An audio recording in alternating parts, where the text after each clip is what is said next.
The following podcast may contain discussions supported by science that may be considered dangerous to some listeners and conspiracy theorists. Discretion is advised.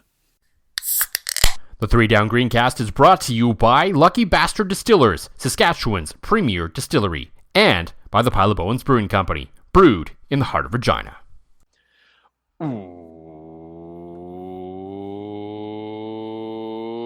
Welcome to the Three Down Greencast. You are listening to the internet's only Mamba Number 5 podcast. I am Joel Gasson with John Fraser, as usual, as we have plenty to get to, as the CFL's Ed Hervey negotiation tampering window has opened, and a few things happened instantly. Yeah. So we will talk about that from a rider perspective in terms of who they've re-signed, who they've picked up, and I guess more importantly, the way it's gone, who is no longer going to be in green and white coming in the next coming season, which I don't think should really surprise anyone too much after a Grey Cup year. These sort of things are going to happen, but we will touch on all that as well as the official end of the Brett Lauther era, even though they kept us twisting in the wind for a little bit on that one. He must have had one hell of a game in that hockey game for them to keep him like that one extra day past the bonus. But well, I'm guessing the paperwork was done beforehand, but they didn't announce it until Monday. That's probably a very smart PR move, considering, yes, again, he was captain of a charity hockey team. I will miss our annual "What the hell is wrong with Brett Lauther" episode, though. Mm-hmm. As that has become an annual event, and this instead turned this season into a "What the hell is wrong with Brett Lauther?" Mm-hmm. So yeah, we will discuss a little bit about that, I suppose, too, though we may have just done that. But there is some other news in Saskatchewan today that has people talking. It's not the Riders adding a punter to their neg list yet again. That did happen. If you follow some of the sort of bot accounts online that follow the CFL negotiation list moves, they added a punter this week, so that's always fun.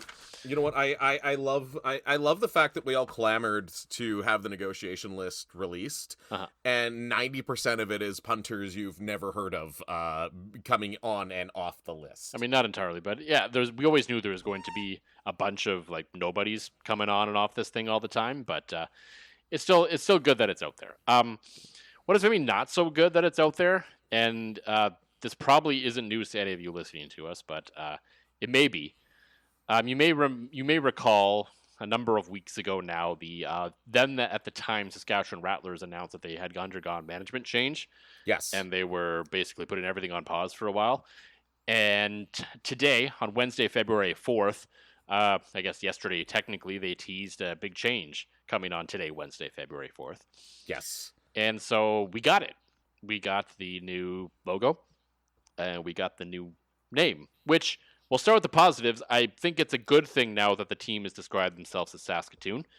Yes. Because I think basically every team in this province trying to... They basically think that the Riders' success is built on Saskatchewan. So, every team thinks they need to be Saskatchewan. You don't. It's fine. You can be Saskatoon. other than the WHL, obviously, because there's multiple teams. But and I would argue that it kind of does work for the Rush, because there's still a pile of people that travel from all across the province. And as a once a game week sort of thing, you can get a bit of an audience of people who will actually come in for that.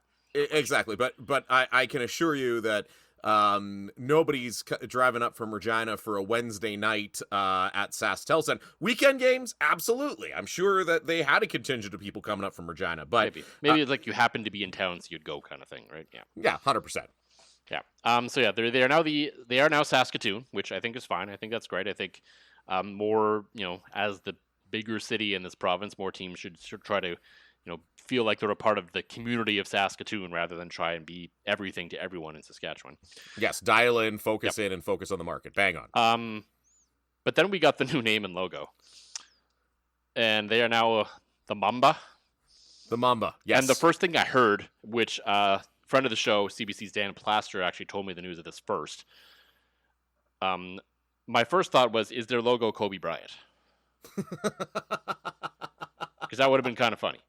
That actually, you know what? That would have been... everyone is very aware of the connection between Saskatoon and Kobe Bryant.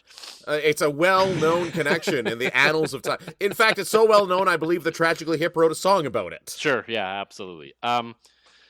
No, it's not. It's a snake, again, I guess. I don't know why they just didn't keep Rattlers. There was nothing wrong with Rattlers. I think it was fine. You could have tweaked the logo a bit, made some other changes, gone with Saskatoon, obviously. But anyway. Or change the color scheme. Yeah, there's lots of things they could have done instead of what they actually did. And the logo itself looks like some uninspired random tech company that you've never heard of, that you don't know what they do. So like it's sort this of weird, like purple S snake sort of thing, but I'm like, I couldn't, if I saw that out in the wild without any attachment to what it was, I'm like, oh, that's some kind of I don't know, some kind of tech company or venture capitalist firm or something.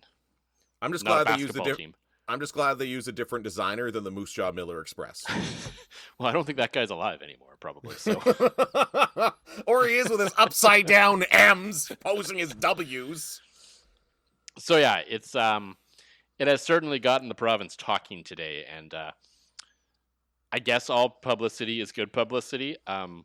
But yeah, if you go read the comments online, you mentioned to me on Reddit that it's not going over that well, and I looked through a few Facebook comments, and it's like, oh yeah, the most positive thing I found was someone saying, as long as you win, I don't care. And that is Saskatoon sports fans in a nutshell right there.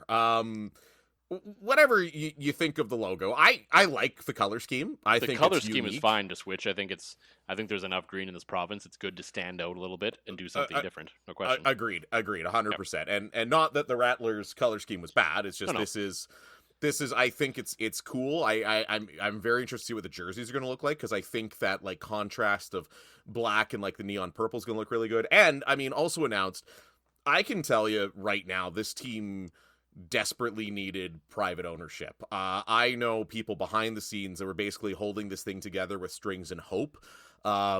Big ups to Mitch Start, who is I believe he was their director of business operations. I'm not sure what his title is with the new regime. He is still there, but Mitch was holding this together with a budget made of here's some pocket lint. So having real money behind them is going to be good. Another big thing to me is, they're never... Pro basketball's never going to draw 10,000 people at SaskTel Center. That's the reality of it. I will say it is a fantastic product. If you have a chance, you should definitely go. But I get it. And you look at other markets across the CEBL, and, you kind of aspire to be around that 8,000. But Yep. The other big positive is moving games to Marilys Belcher Place.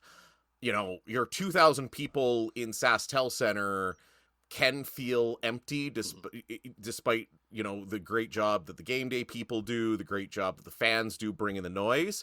But put 2,000 people in a 3,000 seat barn in a nice central location in Saskatoon, and to me, this is going to be a big test for the downtown arena fans, right? Yep. You're basically taking professional basketball, Barkley agrees, and putting... Barkley does agree. I'm glad he does, because he likes my takes sometimes. He has to listen to all of them before it comes to the podcast, or when I'm just ranting. I usually rant to Barkley now.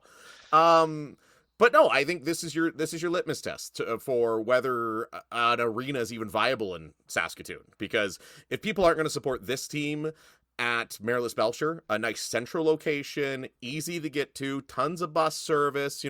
I get it. There's no bars waiting outside for you, but you're going to be a $12 Uber ride from downtown, right? Or anywhere really on 8th Street. So I think this is going to be the test, is whether a downtown arena is even viable. So I like it. I like it going to Marilys Belcher. I'm a big fan of a lot of the stuff they did today. So yeah. Yeah. Here is the thing, though. We know there's been some issues with this franchise. Yes, there have been with some personnel. Yes. Business ops has been a bit of a mess. There's been, things like that. The players have never been the issue. No. What we need to know, what we need to learn, is whether they're going to fix their biggest problem, which I've heard is their public address announcing.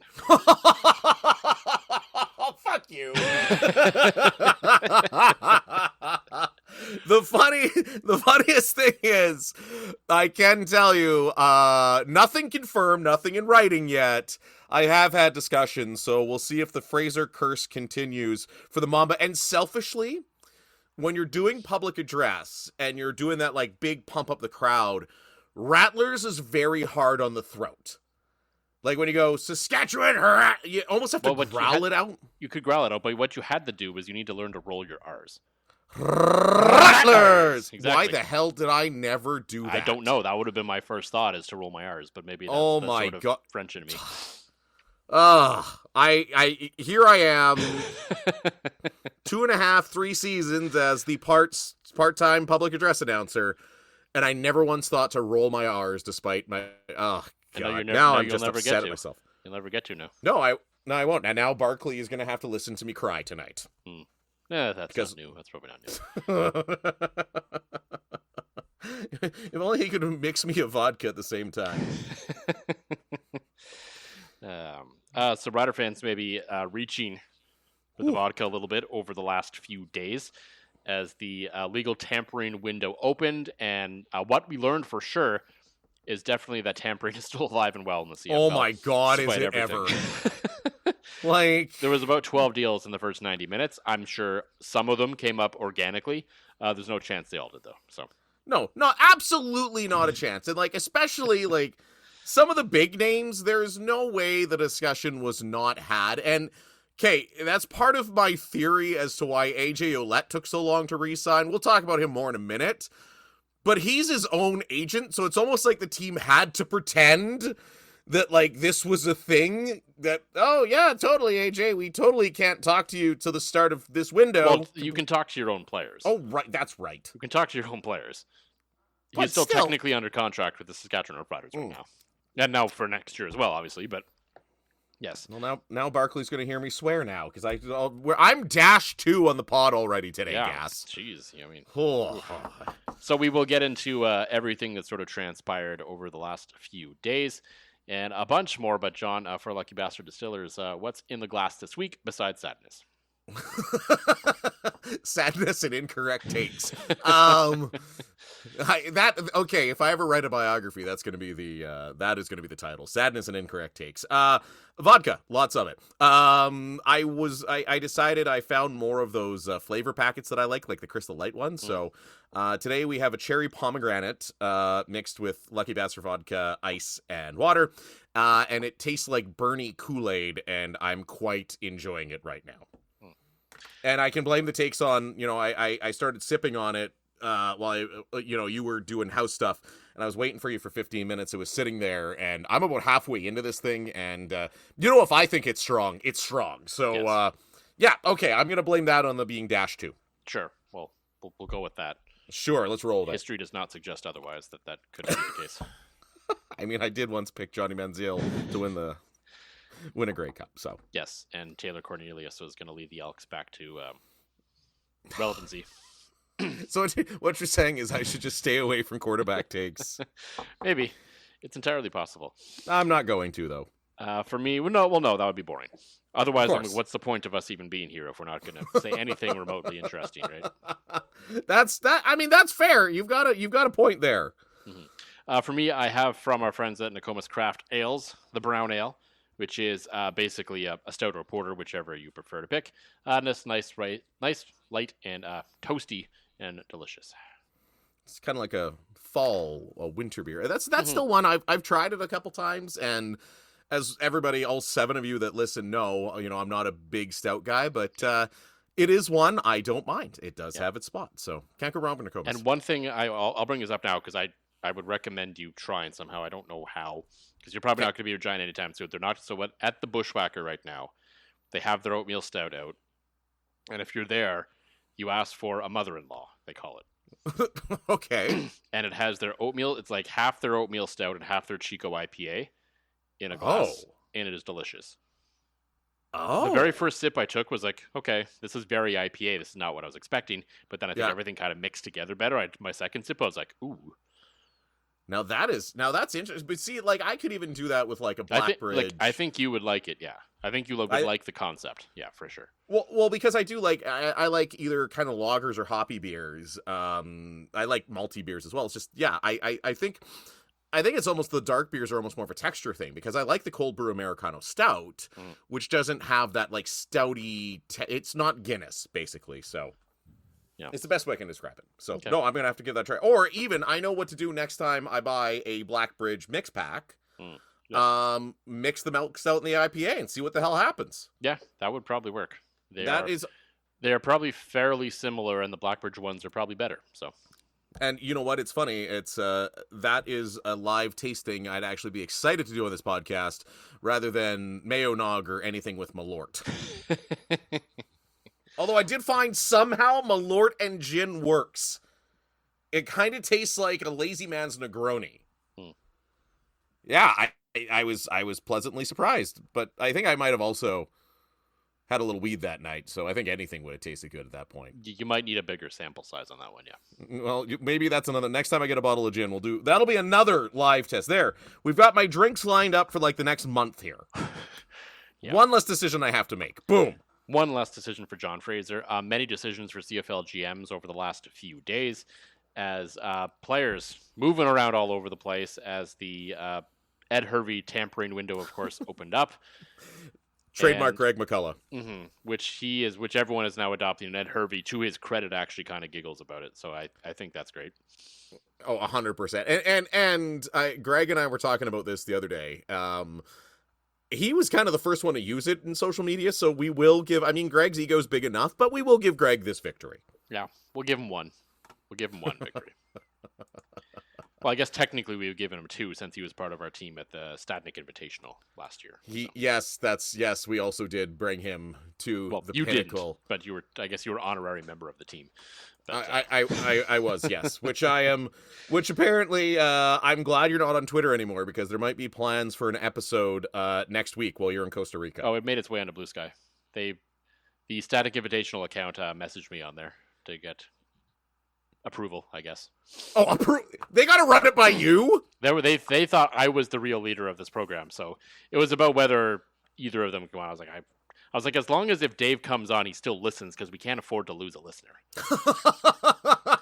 Well, because we know Joe doesn't listen, so no, Joe's not on the list. So no, he's not. Well, maybe having him on would make him part of the list. So maybe you just make the list. That's yes. Which is funny. I have a pencil and a pad of paper out beside me right now, so I can start making the list of so people that listen, not Joe. Got it. Not Joe. Yes. Do not listen. Do not listen to Joe. The lists, of course, of CFL free agents have also been changing as we transition back yet again. The Saskatchewan Roughriders, just before the opening of free agents of the window, essentially re-signed AJ Ouellette, as we talked about.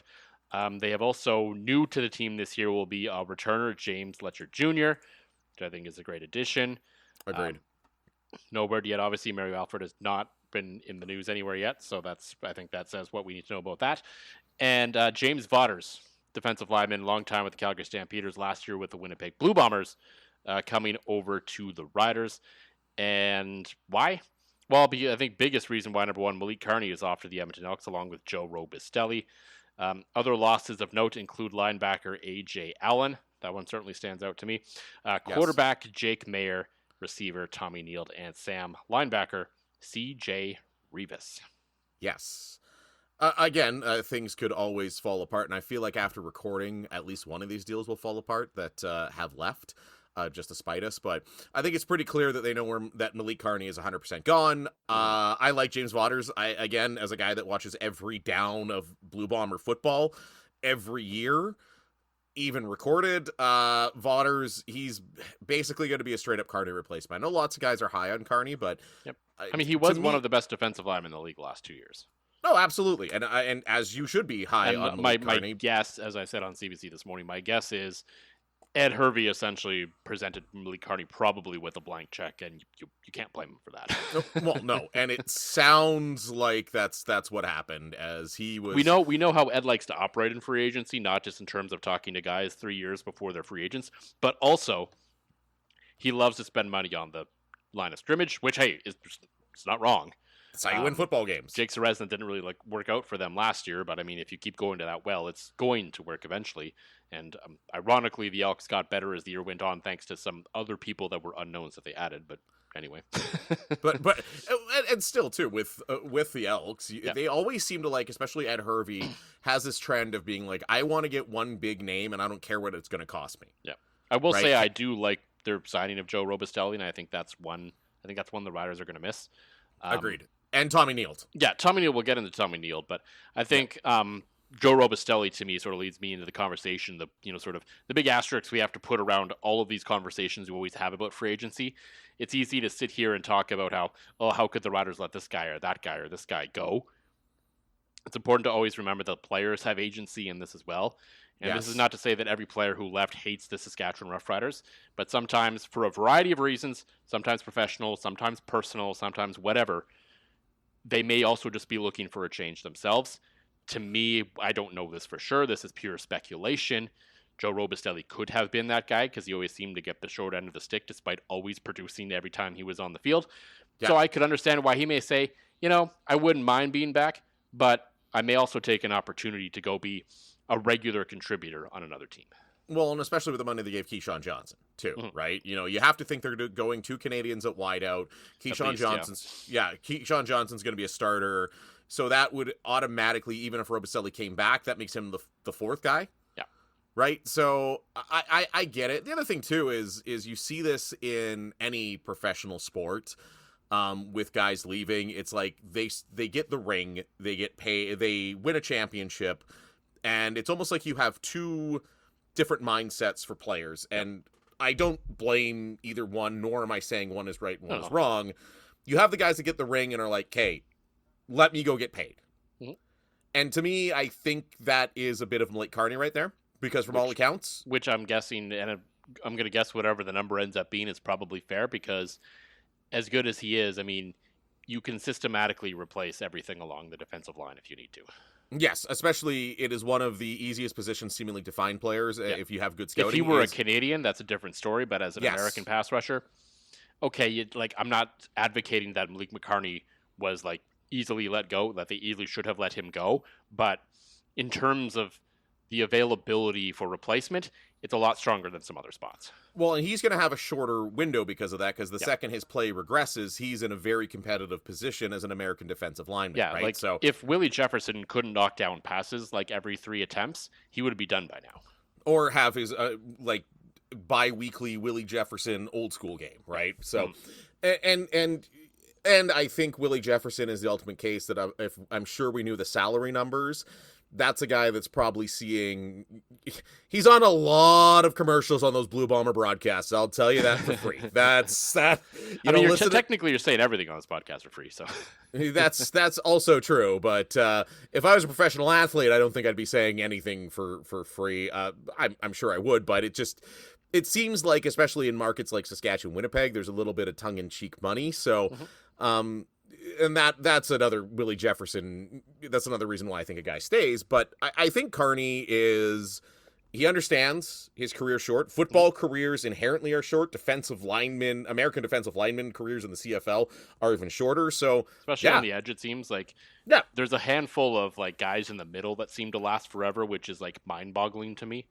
Yeah, considering how violent the middle of those lines of scrimmage are. Absolutely. Absolutely. Like the shots you're taking, like you're never going to see the highlight reel shot, but just next time you're at a game, any football game, maybe bring binoculars like your dad or your grandfather used to and just watch the interior defensive line play. It is a slugfest. Mm-hmm. It makes UFC look like a cakewalk. So, and I mean, you look at a guy like, why am I blanking on his name right now, Gas? Just retired. Thank you. The guy who's literally coaching the defensive line this year? Yeah. But that's what I mean. Like, you look at a guy like that, he spent his career, getting beat to shit. Yep. Probably could still play, but his move to coaching, presumably, one of those guys that's been healthy for a big chunk of it. So, yeah. Well, I think what we're seeing in terms of the philosophy playing out for this team this year, I think most of their pieces on offense, AJ Ouellette aside, and Trevor Harris aside, obviously, but quarterback's always a different animal. Most of the pieces on offense are still fairly young, right? Yes. The defensive side, especially that defensive line, was a little longer in the tooth. So I think you're seeing a bit of turnover there, and I think you're seeing an organization, especially with head coach Corey Mace, who has a very strong defensive background, being a little more optimistic about being able to fill the gaps that have been created by some of these departures. Now, of course, they still have Jameer Thurman. They still have, Roland Milligan. They still have Devon Campbell. Like, there's all of these pieces that are still strong and still there. So there's still a good core for the defense to build around. But I think, as good as the defensive line was time this year, I think it is a bit of a smart decision to kind of overturn that a little bit, to try and get a little younger and build that out a bit for the next few years. Well, and James Waters is going to give you 90% of Malik Carney for probably half the money. Yeah. So if you're going to re-sign these guys, if you're going to have the luxury of re-signing a Keon Schaefer-Baker, you're gonna have and a Keyshawn Johnson. You're gonna have to make tough decisions in other places, right? Yeah. I think AJ Allen is the that's one.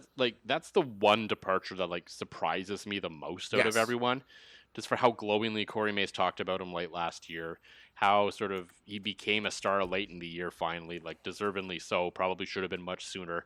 And it seemed like he was much beloved by everyone in that room in the organization, and he seemed like a great character.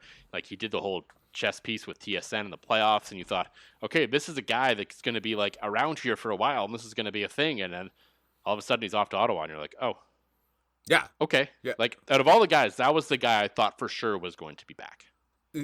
I second it, but I think again that's a guy going out and getting paid. Yep. Which I mean, fair. No hard feelings about that. Of course, right? No, and we will both be we are not the guys that'll sit here on this podcast and be like, I should have been loyal to Saskatchewan. No. If you want to get paid, right? Yep.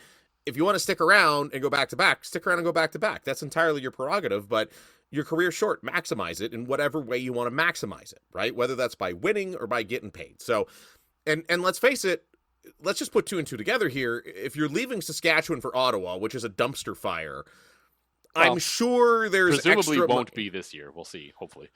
Right. Well, fingers crossed to finally get some respectability back in the nation's capital, but you'd have to think they're paying just like these guys are making more because they've won a championship. You'd have to think Ottawa's paying more to bring anybody into that situation. And like the cap has gone up $600,000 in the last 2 years. Right. And the Ottawa Red Blacks have no reason to bring back like 75% of their roster, essentially. No. Right? Like they tried it. They made the playoffs 2 years ago, and that team was okay. Like they weren't great. And then they tried to run it back, and the whole thing fell apart. So at this point, it's like, okay, even if some of these players are good, there's zero reason to keep them around because clearly this is not working. No, certainly, right? So I think Allen, and again, it's because the extra weight. I'm not just saying this because they're both Canadian, but I think Allen and Neild are going to be the ones that they regret the most. Like, yeah, I think Tommy Neild is a sneaky, very good signing for the Winnipeg Blue Bombers. Some of the other money they spent, we'll see. Like, obviously, they're great players, but I mean, it's the way they've spent this year feels sort of Edmonton. Like, if you look at the teams that spent big, it's like the Edmonton Elks, okay, you understand. The Ottawa Red Blacks, okay, you understand. And the Winnipeg Blue Bombers. And you're like, huh. Right? A team that desperately needs to get younger at just about every position. I mean, they've done a better job, I think, that people give them credit for in some ways of doing that. But, yeah. And I think it's just the timing of that is interesting, considering it's the year after they hosted the Grey Cup, when these are the kinds of guys they probably should have been signing last year. But yeah, like when they said, oh yeah, we're not going to spend up to the entire salary cap because we're not really sure if it's there, so I'm just going to not spend the money. Because we know they had the money because they were under last year's preseason cap before it went up, and Kyle Walters was just like, yeah, I'm not going to spend this free money you're going to give me. So am I finally out of the 5-year grace period? I think I'd be mad at my team again. And it's just weird. It's just weird. Like, it could work out. I think they'll be fine. Like, I don't know if they're going to rise to the status of contenders, because I don't think necessarily, at least in year one, signing a bunch of free agents to sort of rebuild things helps you right away. It takes time for it to kind of all come together. But yeah, it's just a weird sort of sense to see the Winnipeg Blue Bombers bunched in with those two teams right now as sort of the most active in this process. You know, it's like, okay. Well, and again, Tommy Neild being the only Canadian that Winnipeg went out and got and spent big money on too, which is never Broxton out sign. Of BC is, they needed another tackle. Like there's absolutely that's a good signing too, obviously, but there's nothing sneaky good about that. That's just good. yeah, exactly. That is just, to me, Broxton was probably the number one free agent on the board this year. Yeah, and Winnipeg got him, which again, that's never going to be a guy that, unless like football geeks like you and I are watching, that a lot of guys will notice, but oh my goodness, you're going to notice, right? Yeah, so it's like when the Riders got Jamarcus Hardrick, it kind of changed the entire situation for the team along the offensive line, right? Yeah, exactly, and has led to this second great modern era of Saskatchewan Roughriders football. So, but I think Neild, and you saw it in the playoffs, you saw it in the Grey Cup. And I get it that this team seemingly has an ability to develop Canadian receivers out of thin air. All receivers in general, like they just every year there seems to be a guy that you hadn't heard of before the start of the year. By the end of the year, you're like, oh yeah, he's pretty good. Joe Robicelli. Right, I mean, there. even like 2 years ago, before he forgot how to catch a football, Sean Bain Jr. was that guy. He was, and then like he got his NFL that first year. Everyone's like, wow, what a steal out of Calgary, and then the wheels kind of fell off for him. But other than that, yeah, no, you're bang on that. They're good at. This team's always been very good at the Jeremy O'Day era team has been very good at identifying Canadian talent and receiving talent, but I just it is an interesting scenario that they put themselves in, right? I understand the desire to bring back all of Sam Amelis, Keon Schaefer-Baker, and Keyshawn Johnson. And yes, if he were available, probably Dante Myers. Like I get it, but the question I've sort of had that's been lingering in my head since all of this sort of happening, like, okay, Keyshawn Johnson, sure, because he's American, he takes a little bit less. There's a bit of a divide there. Exactly.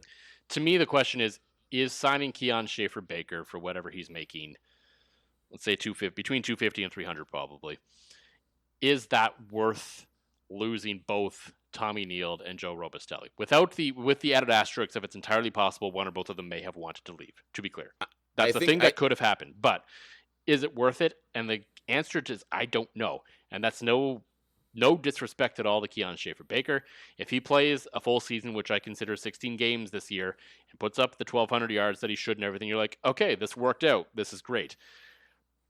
But he's yet to do it, and I am very concerned that there's, availability is the best quality, right? And that has been his biggest stumbling block. And you know that Tommy Neild's going to play. You know that Joe Robustelli is going to play. And you know that Trevor Harris trusts both of them to make big catches in big moments. Yeah, So is it worth losing both of those guys who maybe aren't going to light it up for 1,300 yards, but play key roles in your offense for a guy that you're not 100% sure is going to play a majority of the season? I think the team would be better off with Neild, Amelis, Robucelli, Johnson. I really do. And again, I mean, like Joe's still around. There's some other guys like Nail. They like Dunk, Busby, Dell. Like there's these other guys around. But yeah, there is depth, and that's the thing. There is depth. Like we're not. I think that's the reason why you can you can make the decision they made with Keon Schaefer-Baker over the two aforementioned guys is because you do have lots of good depth at Canadian receiver, and they've done a great job developing that. But to me, as you said, Keon Schaefer-Baker is probably 250, 300 for a guy that is seemingly made of whatever my groin muscles were made out of.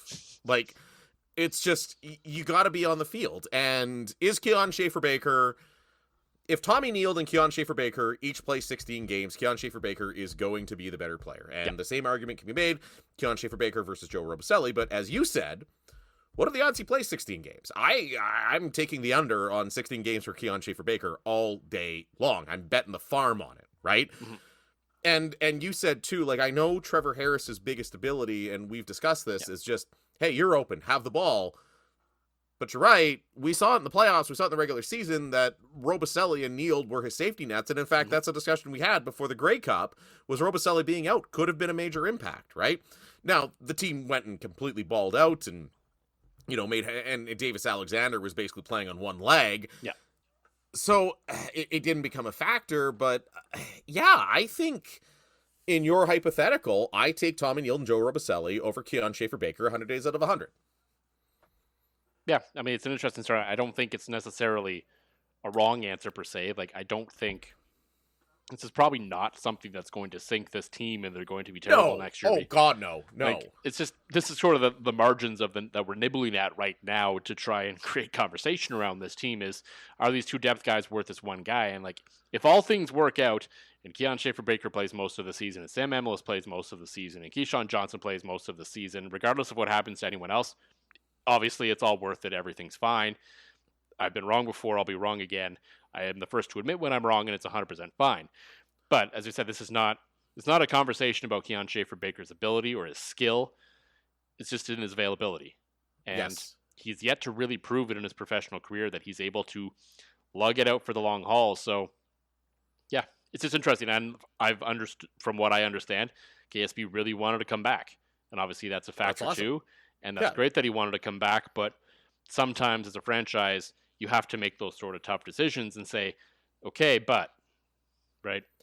Well, and there's no Kinsman Sports Celebrity Dinner this year to pay him to be at, right? So, so it's actual money that he's coming back for. So, but you're bang on, Gas. Like, and I also understand there are other factors at play.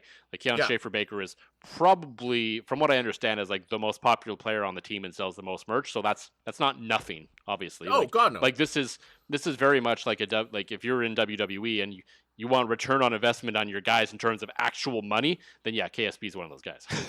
no, and bang on. And that is a guy that is as much as you and I make fun of his terrible interviews because they are terrible. He knows when to turn it on and off. No question. Oh, and he is fantastic with the fans. Yeah.